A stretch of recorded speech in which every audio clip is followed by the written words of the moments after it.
J'ai joué presque un an à Smash Bros Ultimate de façon compétitive. Je suis maintenant parti de mon plein gré de cette communauté pour plusieurs raisons. Mais pour vous donner une idée, ça s'est fini en violence physique, avec menaces de mort postées dans ma boîte aux lettres. Ouais, c'est beau Smash Bros Ultimate. Une communauté très sympathique vous attend sur un jeu super bien équilibré. J'aurais tellement aimé dire tout ça, mais c'est loin d'être le cas. La vidéo sera découpée en deux parties. Premièrement, je vais parler du jeu en lui-même et deuxièmement, de la communauté qui est vraiment pitoyable. Oh mais, vous avez vu ce petit truc en haut à droite? Oui, c'est un sac! Quand il apparaît dans la vidéo, cela veut dire que je ne mets pas tout le monde dans le même sac. Car j'ai beau le dire dans ma précédente vidéo, personne n'a vraiment eu l'air de comprendre, hein. Mais bon, les smashers, vous savez, ils sont un peu longs à la détente et boum! Là, le sac apparaît et joue son rôle. Donc cela veut dire quoi? Cela veut dire que oui, je ne mets pas tout le monde dans le même sac. Vous avez, je pense, bien compris maintenant. En parlant de petites règles du genre avant que la vidéo commence, on va encore un peu en parler.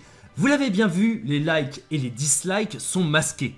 L'ancienne vidéo s'est fait torpiller de dislikes par des personnes qui ont regardé 2 minutes de vidéo sur 7 pour avoir le temps de mettre un dislike et d'insulter moi ou d'autres abonnés de ma chaîne en commentaire.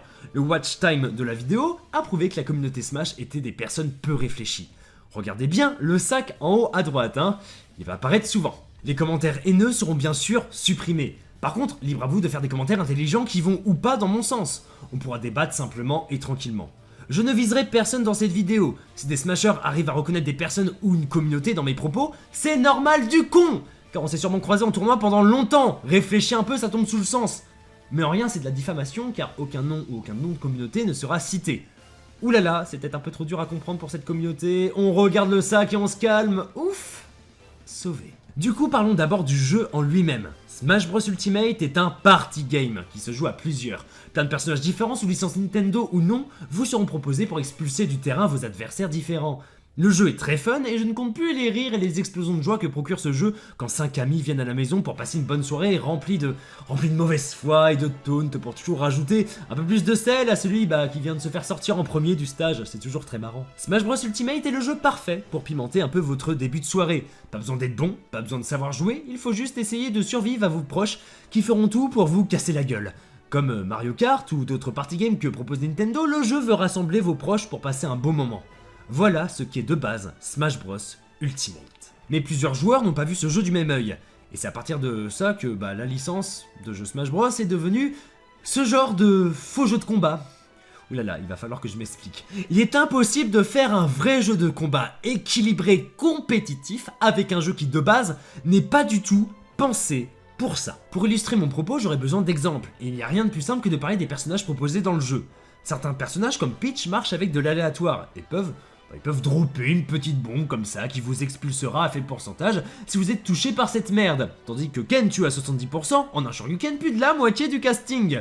C'est fou de voir que... c'est fou de voir ça quoi, quand d'autres personnages galèrent à tuer à plus de 150% comme Bayonetta. Il y a un gouffre énorme entre les 20 persos fiables du jeu et le reste qui essaye tant bien de mal de se débattre dans tout ce bazar.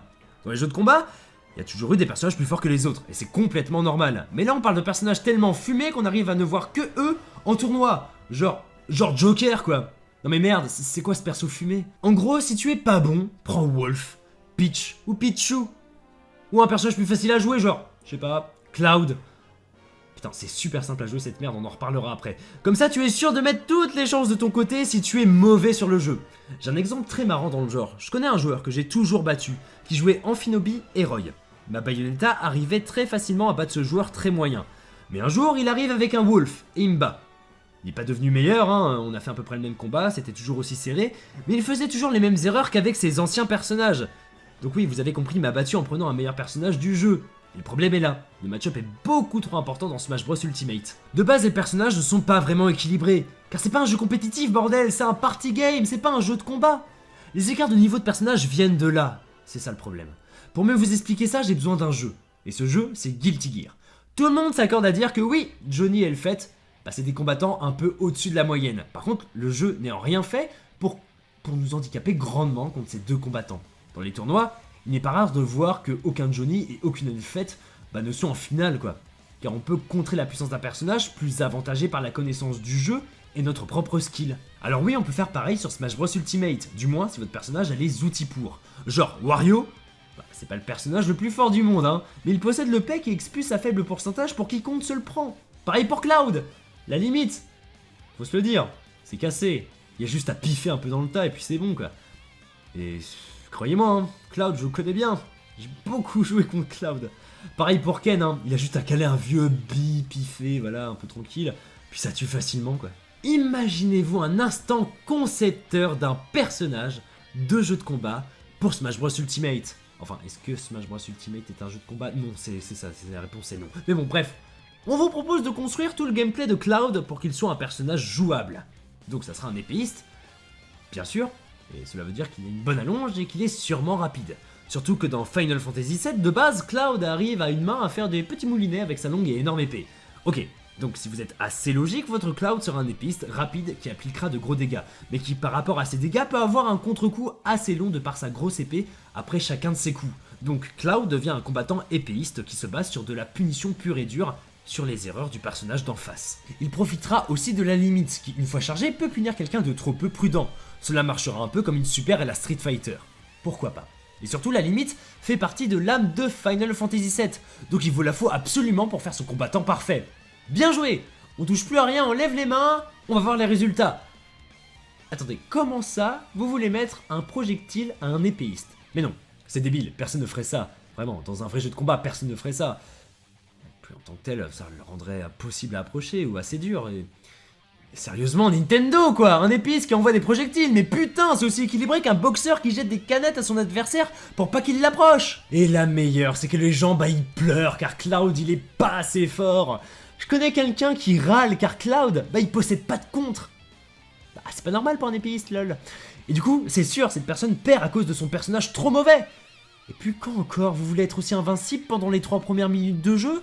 Et cet exemple, franchement, c'est valable pour plein d'autres personnages. Je parle de Cloud car je connais très bien et je fréquentais quelqu'un qui le jouait beaucoup et qui était d'une mauvaise foi, mais de l'infini quoi.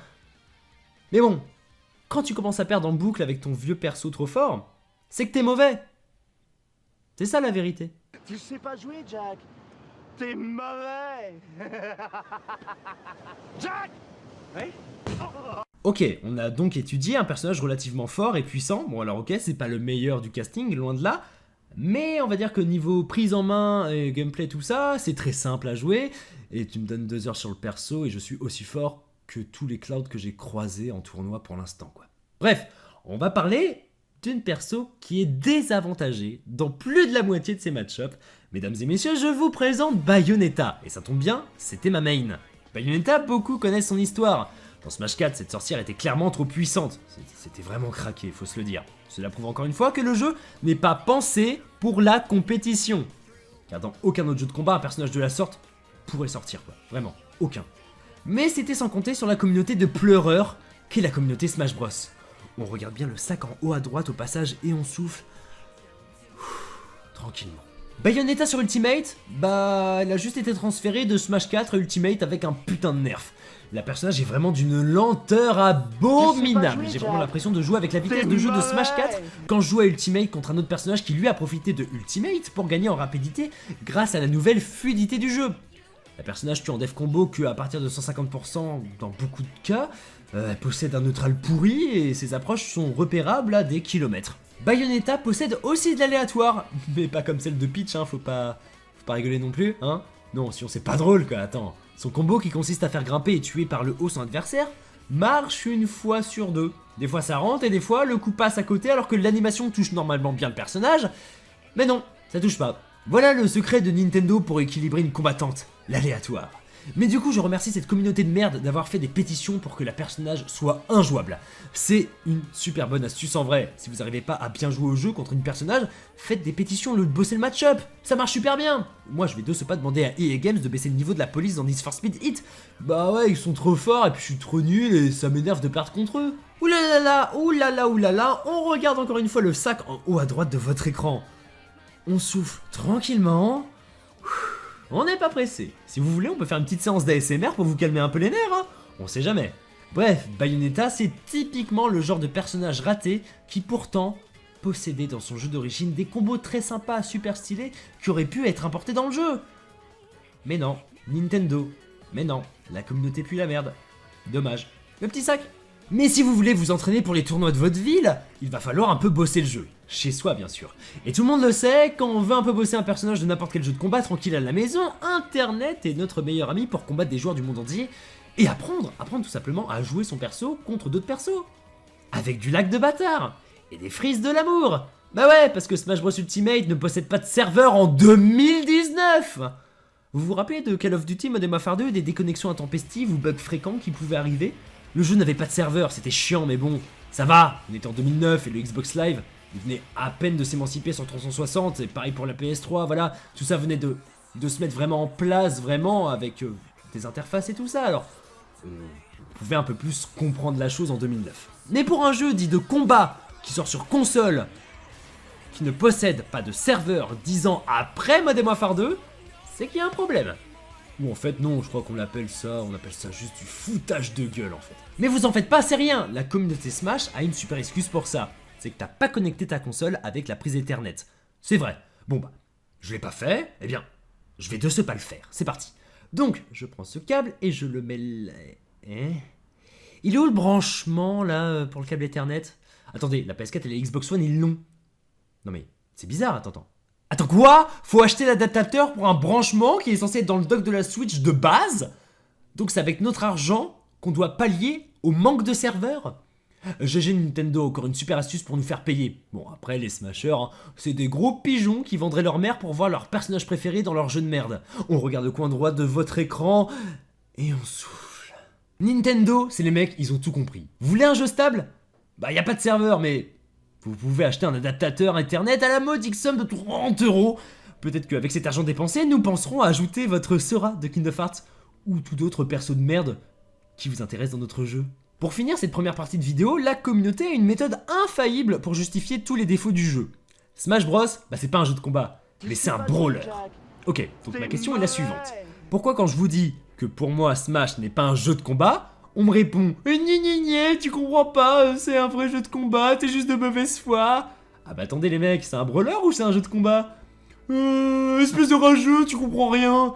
Voilà comment clore une conversation avec un smasher qui n'y connaît rien en vrai jeu de combat. Allez, il est temps de parler de ce que tout le monde attend le plus. Oh là là là, on fait trembler les tambours bien sûr. La communauté toxique de Smash Bros Ultimate. Donc déjà on va parler de mon expérience globale. Aucun nom ne sera donné et aucune communauté ne sera citée. Si vous n'êtes pas assez intelligent pour comprendre qu'il ne sert à rien de citer des noms de personnes et de communautés dans les commentaires de cette vidéo ou sur Twitter, alors c'est bien vous qui faites de la diffamation. Bravo. Donc oui, cela veut sans doute dire que vous êtes trop con pour comprendre. Et là bah j'ai pas mis de petit sac en haut à droite de la vidéo, hein, c'est compris hein. À présent s'il y a des noms de communautés ou de joueurs ou de joueuses qui fuitent, hein, c'est pas de ma faute, c'est de la vôtre. Je fais tout mon possible pour m'imposer cette contrainte, à vous de faire ça aussi si vous avez un minimum de jugeote. Ouais, après c'est des joueurs de Smash quoi. Oh, n'oubliez pas le petit sac en haut à droite. Du coup, j'ai commencé à jouer compétitivement à Smash avec une petite communauté de joueurs dans une petite ville assez sympa. On avait à peu près tous le même niveau et on s'entraidait énormément. Quand le tournoi était fini, on allait manger ensemble ou boire des bières pour discuter et mieux se connaître en tant que personne simplement. Et en soi, pour moi, une communauté doit ressembler à ça. La communauté était pas parfaite, mais on s'amusait énormément tout en tryhardant le jeu très fort. Mais suite à mon déménagement, j'ai rejoint une communauté plus forte et beaucoup plus nombreuse. Je suis passé de 25 joueurs en liste pour un petit tournoi à plus de 60 joueurs par soir de tournoi dans cette nouvelle ville. J'ai beaucoup appris grâce à eux, et je les remercie.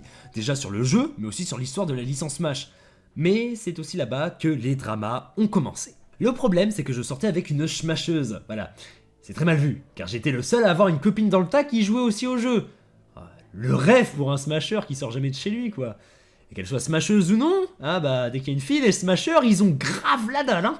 J'ai supporté 5 mois de regard déplacé envers ma copine. Mec, ses yeux, ils sont sur son visage. À un moment, faut arrêter de regarder son décolleté plongeant ou de la prendre par la taille. Surtout que, mec, je suis à côté quand même, quoi. Putain, quel connard. Bref, dès qu'une fille débarque dans un lieu de tournoi, c'est la folie. Je me suis déplacé dans plusieurs endroits de France pour avoir le niveau que j'ai eu. Et le résultat est sans appel, c'est pareil partout. Si un homme perd, tout le monde s'en fout et certains d'entre eux s'en moquent même. Mais si une fille perd, elle est très vite entourée de mecs qui puent la transpiration, hein, faut se le dire, et qui vont tout faire pour lui remonter le moral car c'est vraiment la meilleure joueuse Smash de l'univers. Est-ce que tu peux m'envoyer des nudes et sortir avec moi? Oui, les joueurs de Smash puent, mais genre vénère. On dit de mêler, mais Ultimate c'est presque pareil, les mecs, les déodorants ça existe quoi. Faut comprendre que certains Smashers ne sortent que très peu, ou sortent pas du tout en soirée, à part pour les tournois. Donc ils vont pas aller danser ou aller en soirée entre amis pour rencontrer de nouvelles personnes. Bah non, tu crois quoi? Donc bah quand il y a une femme qui se présente à eux, qu'elle est smasheuse ou non, waouh, c'est vite le bordel. Et c'est là où je suis content de pas être une femme pour ne pas voir tous ces mecs en chien sur moi là. Ah, ça me dégoûte. La suite, elle est logique. La communauté, bah elle me dégoûtait de plus en plus, c'est normal. Et le jeu par la même occasion aussi. Suite aux nombreux problèmes que j'ai cités en première partie de vidéo, bah voilà.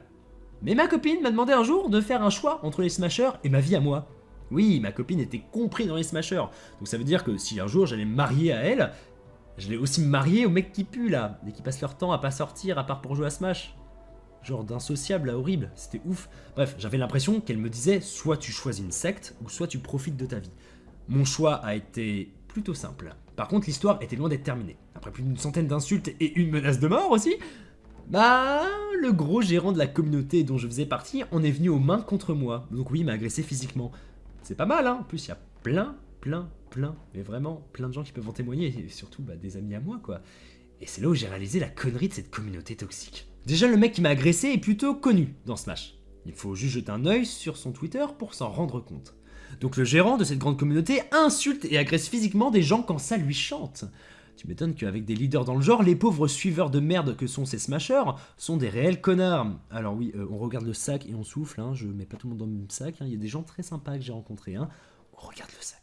Bref, maintenant tout ça est derrière moi, et ça me fait beaucoup rire quand même, parce que, waouh, des gens qui sortent jamais, qui s'enculent entre eux et tout, c'est sectaire, c'est super bizarre. C'est ouf quand on se dit ça, quand j'essaye de visualiser comment j'ai pu rejoindre cette communauté, je me dis waouh, j'ai peut-être été comme ça à un moment. Mais on pourrait faire un reportage Arte sur ma communauté Smash, hein, je vous jure, hein, vraiment, hein. Genre, les Smashers ne sortent et ne se reproduisent qu'entre eux. Et c'est pour cela que mentalement, ils sont trop limités pour comprendre un avis extérieur. Il n'y a que peu de femelles dans leur groupe.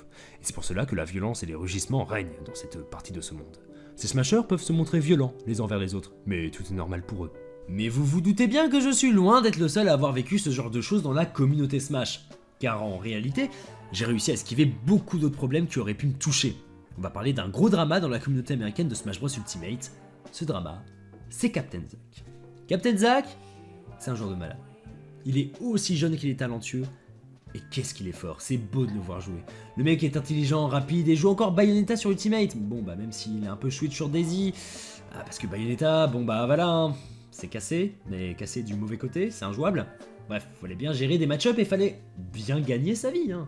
Quand t'es un top player, bah voilà, tu veux le rester, ça se comprend.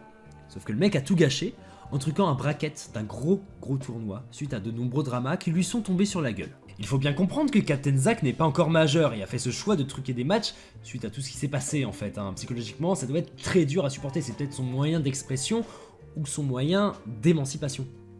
Je suis pas psychologue, hein, mais j'ai vu beaucoup de détresse dans ce joueur, et se prendre une communauté entière d'un seul et même jeu, ça doit faire très mal. Et en vrai, bah, s'il aurait pas truqué les matchs, il aurait été classé pareil, le mec est très bon, moi je m'en fais pas. Sauf que le harcèlement qu'il a subi était 4 fois plus rude que le mien. Moi je me suis pris une communauté de puceaux, c'est tout, et leur leader violent, comment l'oublier bien sûr. À presque 30 ans, encore à frapper des gens aléatoirement, bah bien joué à toi, hein, c'est beau.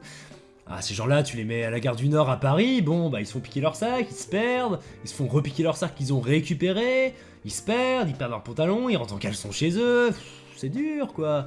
Mais lui, c'est un top player connu de tous, et qui s'est pris une communauté mais d'un jeu entier, ça doit être super dur à gérer, je me vois tellement pas à sa place. Et je vous vois pas à sa place non plus. Même si ce mec a été un modèle pour moi en tant que joueur, hein, pendant toute l'année où j'ai joué, bah j'ai du mal à excuser son comportement, c'est normal. Truquer quelque chose, peut-être que des gens auraient pu gagner contre quelqu'un d'autre de moins ou plus fort, et du coup bah ça a vraiment faussé tout le tournoi. Mais c'est con que ce mec a brisé toute sa carrière à cause des pressions subies. Tout le monde s'accorde à dire que ouais c'est de sa faute, mais sans les menaces et autres humiliations qu'il a subies, je pense pas qu'il aurait réagi comme ça. Et oui, vous ne rêvez pas, je prends sa défense, alors qu'avant, même si je l'aimais beaucoup, bah je me suis dit vraiment bah non ça se fait pas et tout, mais pour avoir vécu quelque chose d'assez similaire en beaucoup moins fort, hein, bien sûr, je peux comprendre ce que ça fait d'être seul au monde avec une communauté qui t'insulte, qui te frappe aussi, hein, qui en viennent aux mains. Je peux comprendre complètement, comprendre ce qu'il a vécu, et c'est quelque chose qu'il faut vivre pour défendre cette cause-là. Et moi je serai toujours du côté de Captain Zack pour ça, même si je ne cautionne pas du tout ce qu'il a fait, et je lui en veux, et même en tant que sportif, ça se fait pas. Je leur veux pour ça, mais en tant que personne, en tant qu'être humain, ça doit être très dur de gérer tout ça, et chacun gère ça comme il peut. Quand j'ai eu ce harcèlement à mon tour, avec toutes les insultes qui s'en est suivi, j'ai pété un plomb aussi, et je suis rentré dans leur jeu. Et moi aussi à mon tour, je les ai insultés. Ce qui est la pire chose à faire, car on a réussi à retourner ça contre moi. Mais ça, c'était avant l'agression physique.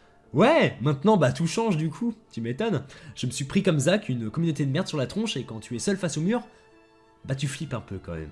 Et du coup, les réactions sont pas souvent les bonnes. Surtout que ma communauté s'est occupée de mon histoire de couple. Ouais, ouais. Les choses privées. Vous voyez, quand vous jouez à Smash, il n'y a plus de privé. Surtout avec la communauté avec laquelle je faisais partie, quoi. Je ne sais pas si les autres sont comme ça, mais c'est mon ressenti. Tu n'as plus de vie privée, attention. Et si ta copine intéresse aux smashers, oh là là là là, on va parler dans ton dos. Bah ouais, hein, les smashers ils ont que ça à faire, ça se comprend, quand tu joues au même jeu pourri depuis 10 ans, et que tu peux te défouler un peu, en vrai tu le fais. Puis en plus si tu gagnes la pauvre fille qui pleure dans tes bras, en vrai c'est banco. Pour finir cette vidéo, je vais essayer de faire un petit bilan de tout ça. Alors Smash Bros Ultimate, c'est un jeu que la communauté a transformé de jeu fun à plusieurs, jouable sur un canapé avec des proches, s'amuser, jouer aux jeux vidéo, se rassembler, à un faux jeu de combat avec des règles de nazis. Le jeu a énormément de problèmes car après en compétition, le jeu veut rien dire parce que le jeu c'est un party game, c'est un jeu pour passer du temps avec tes amis, c'est limite un jeu d'enfant des fois. Ouais, hein. Smash Bros, Mario Kart, même s'il y a beaucoup d'adultes qui jouent et j'y joue aussi, hein, surtout à Mario Kart, c'est surtout pensé pour les enfants, c'est pour ça que dans les pubs il y a des enfants accompagnés d'adultes. Mais ils sont pas là en train de se cracher dessus quoi, pas comme ma communauté, parce que ma communauté elle était remplie de connards qui lobotomisent chaque personne qui essaye juste de jouer au jeu tranquille. J'ai croisé de bonnes communautés, surtout sur Bordeaux, avant que le meltdown de là-bas ferme ses portes. Ça c'est con quand même. Je pense que Smash Bros Ultimate de base c'est un putain de bon jeu, mais bon, pour des joueurs en soif de victoire, créer un deuxième jeu aux règles très discutables pour essayer d'en faire un jeu de combat, c'est là où ça coince. Mais vous savez quoi, je suis content d'avoir un peu fréquenté cette communauté. Je n'ai jamais vu un aussi gros regroupement de ramassis de connards entre des joueurs et joueuses alcooliques, dépressifs, instables et violents. Ouais, j'ai décidé de quitter le train Smash Bros Ultimate. Le prix de la place quand je suis monté il y a quelques mois dans ce train, c'était ma liberté d'expression, mon ego et ma dignité. Je suis content d'être arrivé à la gare de la Liberté. En descendant du train, j'ai été remboursé de cette expérience désastreuse. On m'a rendu ma liberté d'expression, mon ego et ma dignité. Même si tout ce que j'ai donné pour cette communauté m'a été rendu en lambeaux, tous les sentiments que j'avais mis dedans, ils sont brisés maintenant, c'est dur. J'arrive déjà à me reconstruire avec mes amis, ma famille, bref, les gens que j'aime. J'avais besoin de parler de tout ça, de cette communauté. J'avais besoin de dire tout ça vraiment. Ça me fait du bien, ça me fait me sentir mieux. Vous savez, quand on est dans une communauté où les gens se crachent dessus, les uns sur les autres, juste pour être le meilleur, ou avoir une fille, ou plein d'autres choses pour se sentir grand dans cette communauté alors que dans la vraie vie ils ne sont rien pour la plupart d'entre eux. Je dis bien pour la plupart d'entre eux, attention le petit sac, j'espère que vous l'avez bien remarqué. Eh bien, plus de la moitié d'eux, c'était vraiment des gens infâmes. Des gens dans la rue que si vous les verrez, vraiment, vous leur adresserez pas la parole. Ce sera plutôt genre, vous serez dans un bar, vous imaginez, puis il y a un gars qui marche comme ça et vous savez que c'est un connard. Et c'est ce genre de mec là. Et ils sont tous regroupés dans des bars en tournoi. Ouais. Je suis pas du genre à me laisser marcher sur les pieds, moi. C'est marrant. Résultat, à 1 contre 100, j'ai gagné. Ouais, Dieu sait que c'était dur. Ouais. J'en suis passé par des choses. Mais c'est bon. J'ai réussi. J'ai essayé de te raconter tout ce qui s'est passé depuis la dernière fois.